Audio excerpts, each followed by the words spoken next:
उत्तर प्रदेश में एसआईआर की प्रक्रिया के बाद मंगलवार को ड्राफ्ट वोटर लिस्ट जारी कर दी गई है। दरअसल चुनाव आयोग के मुताबिक एसआईआर की प्रक्रिया के दौरान उत्तर प्रदेश में करीब 2 करोड़ 89 लाख वोटर अनमैप्ड रहे हैं, मतलब इनके नाम ड्राफ्ट में नहीं हैं। यूपी के मुख्य निर्वाचन अधिकारी नवदीप रिढ़वा ने बताया कि 2 करोड़ 89 लाख नाम वोटर लिस्ट में शामिल नहीं किए गए हैं। तो मृतक मतदाता 46.23 लाख 46.23 लाख और परसेंटेज के टर्म्स में 2.99% या 2.99%। स्थानांतरित मतदाता जो अपने निवास स्थान से कहीं और शिफ्ट कर गए, वो घर छोड़ दिया जहां उन्होंने वोटर लिस्ट में जब अपना नाम दर्ज कराया था, जिस घर में थे, स्थायी रूप से स्थानांतरित हो गए, या वो लापता या अनुपस्थित रहे या उनको फील्ड में बीएलओ को मिले नहीं, ऐसे 2.17 करोड़ मतदाता हैं, 2.17 करोड़।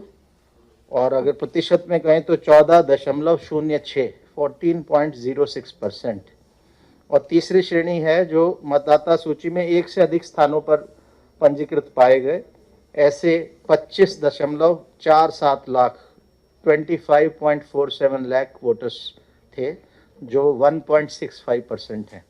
सो कुल मिलाकर जो अनकलेक्टेबल था, जिनका नाम ड्राफ्ट वोटर लिस्ट में नहीं आया, वो 2.89 करोड़ या 18.70% 18.70% है। चुनाव आयोग के इस ऐलान के बाद राजनीति भी शुरू हो गई है। विपक्ष चुनाव आयोग पर हमलावर है और बड़ी संख्या में गलत नाम काटे जाने का आरोप लगा रहा है। उत्तर प्रदेश में 2 करोड़ 79 लाख नाम कटे हैं और लखनऊ शहर में 12,37,000 लोगों के नाम वोटर लिस्ट से काट दिए गए हैं। बड़े पैमाने पर दलित, पिछड़े वर्ग के लोग और अल्पसंख्यक लोगों के नाम वोटर लिस्ट से काटे गए हैं। चुनाव आयोग का काम है कि वोटर लिस्ट में लोगों के नाम बढ़ाए जाएं, लेकिन चुनाव आयोग वोटर लिस्ट से लोगों के नाम कटवाने का काम कर रहा है। अब फॉर्म 6 भरे जाने हैं और चुनाव आयोग को सख्ती के साथ सभी बीएलओ को ये निर्देश देने चाहिए कि वो फॉर्म 6 भरवा करके जिनके नाम वोटर लिस्ट में नहीं है उनके नाम जुड़वाने का काम करें। मुझे लगता है कि उत्तर प्रदेश के भविष्य के साथ खिलवाड़ है और जो मतदाता जिनका नाम काटा गया है, जो इसमें पहले मतदान कर रहे थे, तो निश्चित तौर से ये प्रदेश का अपमान है। और इसमें 1 करोड़ 13 लाख फॉर्म जो बांटे गए थे वो वापस नहीं आए। 1 करोड़ 13 लाख वो कैसे कहाँ पर हैं, इसकी पूरी जानकारी, उसकी पूरी जानकारी पूरे प्रदेश के लोगों को बतानी चाहिए। जबकि बीजेपी नेता विपक्ष के हमलों का जवाब दे रहे हैं। बीजेपी नेताओं की माने तो जैसे बिहार में हुआ वैसे ही यूपी में होगा और जनता बीजेपी पर भरोसा करती है।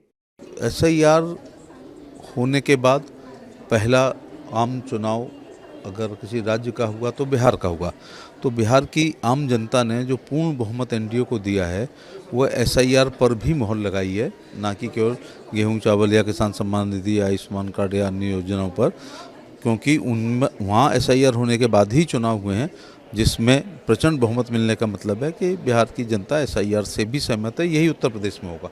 एसआईआर का लाभ वोटर लिस्ट एक बहुत ही शुद्ध और परिष्कृत वोटर लिस्ट समाज को मिलेगी और उसका फायदा होगा। वोट के दिन जो हाहाकार मचता था, लोग भटकते थे कि नाम नहीं है, कट गया है, दूसरे बूथ पर नाम चला गया है, एक व्यक्ति न जाने कितने जगहों पर वोटर बना करता था।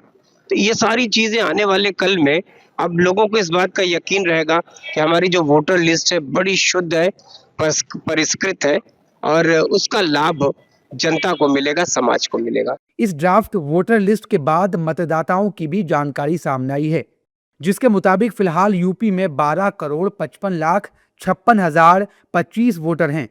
बाकी बचे हुए वोटर्स के पास चुनाव आयोग की तरफ से नोटिस भेजा जाएगा, जिसके बाद 6 फरवरी तक वो अपने दावे और आपत्ति दर्ज करा सकते हैं। ड्राफ्ट वोटर लिस्ट को यूपी में 4 नवंबर से 26 दिसंबर तक चली एसआईआर की प्रक्रिया के बाद ही तैयार किया गया है।